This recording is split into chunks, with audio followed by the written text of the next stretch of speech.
Sir Campus Emiliano and 15 kapares ang malipayong nagbinayluay sa ilang saad nga higugmaon ang usag-usa sa panahon sa kasakit ug kalipay sa dihang ilang gilitok ang pulo nga aydo at tubangan sa publiko sa gipahigayong kasalan ng bayan didto sa Barangay Bisigan, Cagayan de Oro City niadtong Oktubre 21.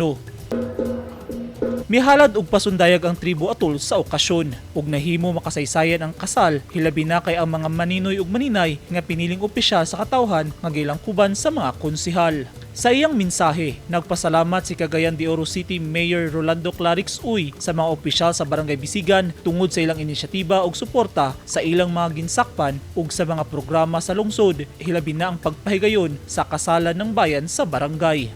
So salamat sa atong kapitan Jason Magay uban sa konseho sa Barangay Bisigan nga nagpahigayon ni ining kasalan ng bayan nga gitinguha gyud ninyo nila nga gitagaan mo kahigayonan nga magkahiusa.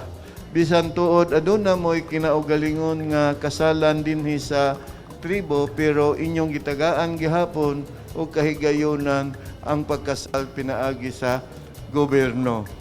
Ang Barangay Bisigan, paraiso sa tribong Higawnon. Usa sa 15 nga gikasal ang magtiayong Lito Hundilay ug Maylin Minister. Nagpasalamat sa imong pagkamayor. Kay kami nga mga lumad, ayaw pag ginakasal. Pero kasal mi sa tribo pero di magin maayo nga di gid makasal nga na marriage. 25 katuig nang nag-ipon si Lito ug Maylin ug duna sila'y siyam ka mga anak. Nakadawat ang kinasal ug pahalipay nga tag 10,000 pesos nga cash nga gikan sa lokal nga gobyerno aron makatabang sa ilang pamilya. Libre usab ang cake, lechon ug bino alang sa mga kinasal ug ipanghatagan usab sila og tag 5 kilos nga bugas ug groceries. Nagpasalamat ang mga kinasal sa inisyatibo sa lokal nga gobyerno. Ang kasalan ng bayan nahimo ng programa sa mga lokal nga gobyerno aron matabangan ang mga nag-ipon nga mga magtiayon nga makasal aron mahatagan og legal nga dokumento ang ilang panag-uban ug masilyuhan na ang ilang pagminhalay hilabi na sa mga magtiayon nga walay kapasidad nga mogasto alang sa ilang kasal. Eugene Hinutan, Newsline Philippines. Stay safe.